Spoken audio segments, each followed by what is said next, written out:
When George Washington Carver discovered how poor the farmers in the South America were in the 20s, he thought of a solution. He invented into peanuts and potatoes. He ended up inventing 300 different methods how you can use the peanuts, and also 100 different methods on how the potatoes can be used. Now he went ahead to teach the people, to teach the farmers on how to make peanuts and potatoes profitable in agric, and also help the soil to alleviate poverty from them. But when he tried commercializing some of these products, they did not do well in the market. It wasn't successful. Now, despite how great his inventions were, in the area of commerce, he did not succeed so well because he did not approach it as a businessman. That is to say, have you ever felt like your failure has the final say over you? The truth is that your failure is not your identity. Today, I'm going to be telling us a message, or talking about a message I titled, You Are More Than Your Failures. And our anchor scriptures for today's teaching, they are taken from the book of Psalms and the book of Micah. In the book of Psalm 73 verse 26 says, My flesh and my heart may fail, but God is the strength of my heart and my portion forever. And Micah 7:8 says, Rejoice not over me, my enemies. Though I fall, I will rise. Though I sit in darkness, the Lord will be my light.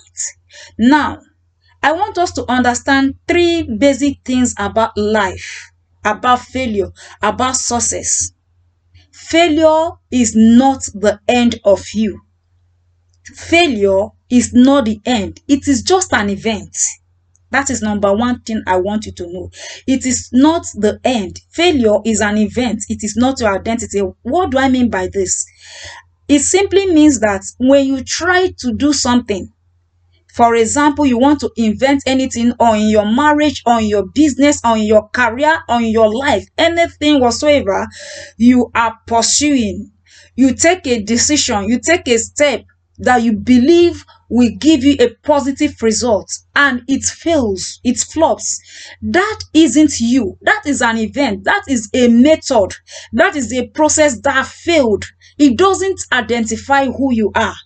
It is not the end of your personality. It simply shows you a way that you will do this thing that will not succeed.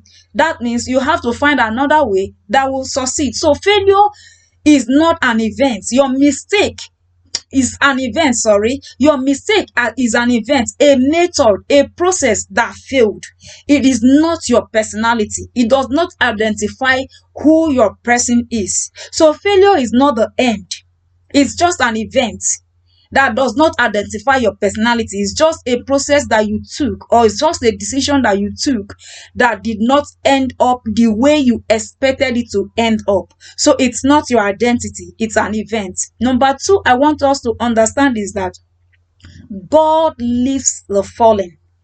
God lifts the fallen. In case you and I has made a mistake, there is no individual without a mistake. There is no individual, no matter who it is, that has lived on this earth, that is living on the earth, or that will live on the earth as Jesus tarries, that has no mistake. It means that if every individual you are seeing there as an icon or as a role model, as they exist, go through their life biography, go through the processes they have passed through, they will tell you one way or the other they have made mistake. Anyone that said he or she has no mistake is a liar. But the Bible says in Proverbs 24 verse 16, it said, even though the righteous fall 7 times, God will lift him up. So God is aware that you are going to make mistake, I'm going to make mistake, and is always very ready and very available to lift us up. So God's love is not based on our perfection. That you are perfect, that is why God loves you. That's fallacy. That is not true. If God is looking for perfect people, myself talking to you today, he will never come across me. He will never look at me, because what I am doing doesn't signify that I'm a perfect individual. I am full of flaws. But one thing I know that I do is that anything I identify as a mistake, I make sure not to repeat them again. So the love of God for you is not because you are a perfect being. We are all walking into perfection. So God will always raise up any righteous that falls down. Any individual that falls down and look up to God, God raises him up.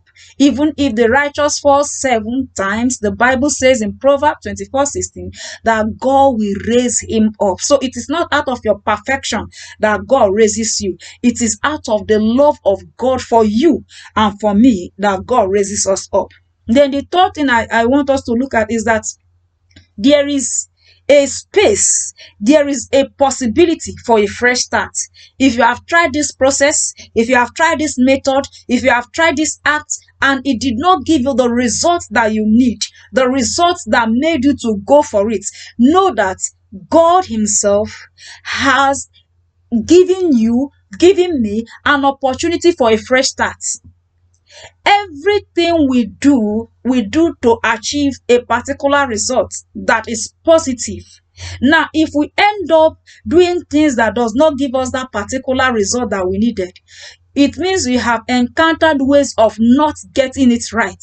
So what it means is for us to do another thing, try another way, try another thing that will give us the result, another method, another process, another act that will give us the result that we are going for.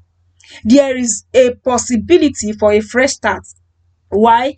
Every failure is a setup for a growth. Every failure you encounter is a setup for a growth, because you encounter how it will work when you have encountered how it did not work. Talking about George Washington Carver, he invented 300 methods how you can use the peanuts profitably. He invented different way, from your lotion, from the peanut, even the potatoes, different 100 ways. He invented and told you 300 ways to use the peanuts to your profit and 100 ways to use the potatoes to your profit. He might have encountered 1,000 ways that it did not work. He gave you the methods that work. So there is no invention that you come across that does not have one failure or the other failure. You must encounter one failure or the other failure, whether it's your business, whether it's your marriage, whether it's your career, whether it's anything you are doing, education, in any area of your life. That is why you and I are human. That is why we need God, because we all work towards perfection. And so mistakes and failures are inevitable. Now, you are talking about George Washington Carver. What about Peter in the Bible? You remember the story of Peter in the Bible. Peter was the one that Jesus said to, I will make you a fisher of men. Peter was the one that Jesus said to, I build my church on you and the gate of hell will not prevail. Peter was the one that Jesus said, do you love me? Feed my sheep. Do you love me? Feed my lamb. So this same Peter that Christ has put everything in his knowledge, that he is the one that has taken over the mantle or the baton from Jesus.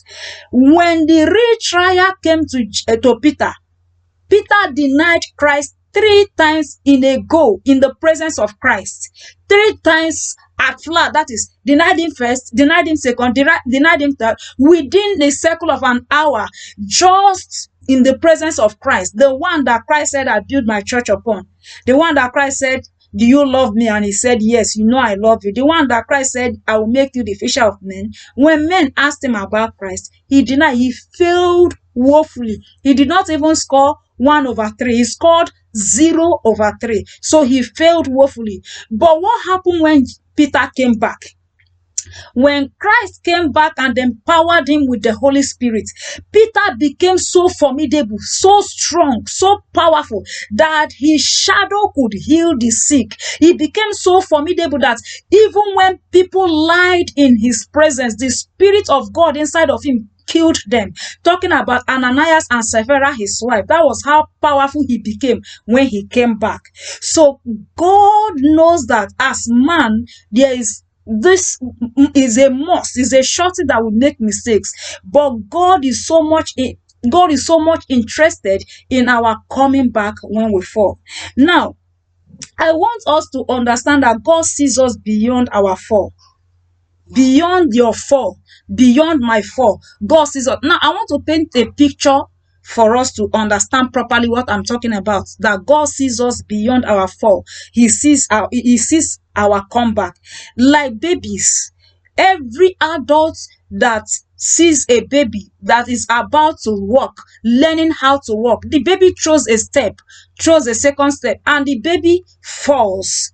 Everyone, any adult, any sensible human being that knows a baby that is learning how to walk must surely fall, must surely fall. But what does the baby do? When the baby falls, the baby either stands up and walk again, or walks back to the adults around him or her, or the baby falls and cry, or and expects a lift, or the baby falls and smiles and walk back to the adults around him or her, continues his or her play or work. The same way God sees us when we fall, taking a step, when we make a mistake, when we take the wrong step.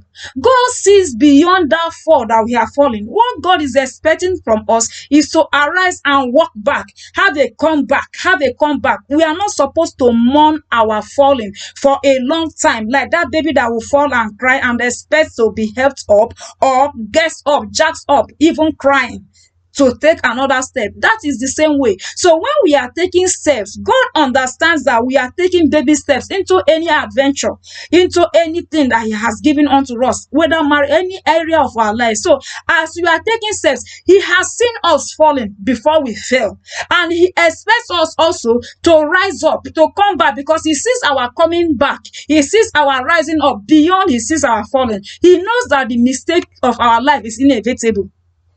There is nobody that does not make any mistake. Any idea that God has given to you, even in ministry, in medicine, in industry, any idea that God has put into you, anything that God has said you should go ahead to do, it is inevitable that carrying that assignment out, that you must make mistake. Like when you listen to some of my messages, I know that there are some that will motivate you. I know that there are some that you say, is it this, is it that? That is why I am human. Are you listening to me? You are human. There is no perfect being out there. But what God expects from us is that when we fall, jack up. Don't lie down flat. Don't lie down because you are falling. God sees our comeback more than He sees our mistake. Don't let your mistake hold you captive. Don't let your fall hold you hostage. Don't mourn and sorrow over your fall a day, a week, a month, a year. Something that has happened and something that you know you have made. This one failed. This one did not work. You are sorrowing and mourning over a spilled milk that cannot be undone. Instead of you to finding a way to make it better, to regain your strength. No, that is the wrong thing. It becomes a failure when you make a mistake and refuse to rise from that mistake and sorrow and mourn over it for years, and you don't move ahead outside that particular mistake. Do you understand me? Now, my English may not be perfect to your hearing. That is why I am not perfect. That my grammar, my understanding, the way I put it may not be as professional as you expected it. Now, the truth is that I will keep talking and I will keep talking and I will keep talking until it becomes the talk of somebody that can make sense to you or to her or to him, because I can never be a professional speaker. There is no professional speaker.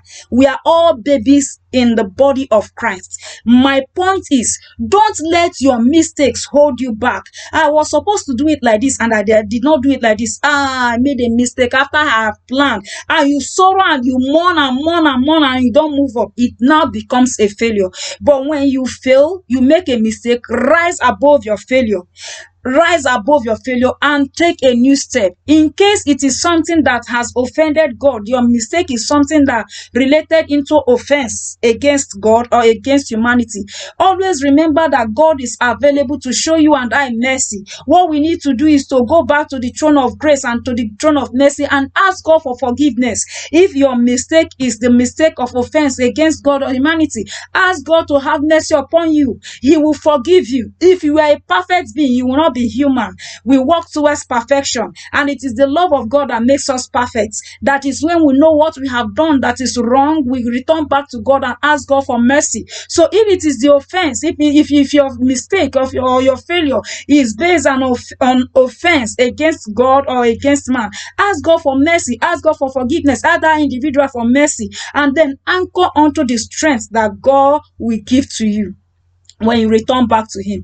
Always choose to rise and walk forward from today. Always choose to rise. Don't meddle or mold yourself in your past mistakes. Always choose to rise. Always choose to make tomorrow better. Always choose to make tomorrow better by making today to count. Always choose to make tomorrow better by making today's effort to count in the positive way. Remember this: you are more than your failures. You are more than your failures. You are more than your mistakes, your challenges. You are more than them. You are loved by God. You are loved of God. You are redeemed by God. He sent his son Jesus Christ for you and for me. So you are redeemed and you are chosen. Yes, you are chosen. That is why you still have the air going through your nostril. That is why you can still breathe in and breathe out, because you are chosen, you are unique, you are special. Never see your mistake as your identity. Never see your failure as your end. Never see your mistake as the end of life for you. No, you are loved, you are redeemed, you are chosen. What God is just waiting for you is to anchor to him, to call him again, so that he can show you the way you ought to walk, that will make that dream, or that you make that lifestyle a better one. Now, as the custom is, on every Friday, either I leave a prayer point or I pray along with us as a gift for the week. So today I'm going to be praying along with us, and I'm going to be praying, making a short prayer for anyone that is battling with regret, anyone that is battling with guilt, so that you will relieve yourself of this burden if you have been carrying it. Bow down your head, let us pray. Lord Jesus, I thank you for your children, the ones you have given, oh God, to listen to this message. For that particular man, for that particular woman, have you given this message that he or she may know that your love for him or her supersedes every failure or every mistake they have made in their lives. Lord, I pray that you heal their hearts. Lord, I pray that you heal their minds. Lord, I pray that you open up their eyes of understanding to see beyond their failures and to take that baby step again that will make them become who you have made them to be: a better individual, a builder of the society, a helper to those that you have made them, oh God, to help align to their destinies. In the name of Jesus, amen. Now, one of the assignments that you have to do is that you have to share this message if you have listened to this message to this extent, because the way you may be feeling, another person also needs the word of encouragement that you have had. In case you are okay, you understand that your mistake is not your identity. There may be somebody there that may be suicidal or might be thinking that there is no use of me, or I am useless in life, that may need to know that God sees him or sees her beyond the mistake. What God is just waiting for is to have a child that will come back, so that he will direct or help him or her anchor his or her life. So what you will do is to share, is to leave a comment of encouragement, is to like, and then to subscribe if you have not subscribed for more word of hope and encouragement. May the Lord light up his word in our lives in the name of Jesus. And if you have not given your life to Christ, please do so. There is no hope outside Christ. And may the Lord accept you into the kingdom of light as you accept him as his Lord, as your Lord and your personal Savior, in Jesus' name. Amen. I love you. See you next week, Friday. Shalom.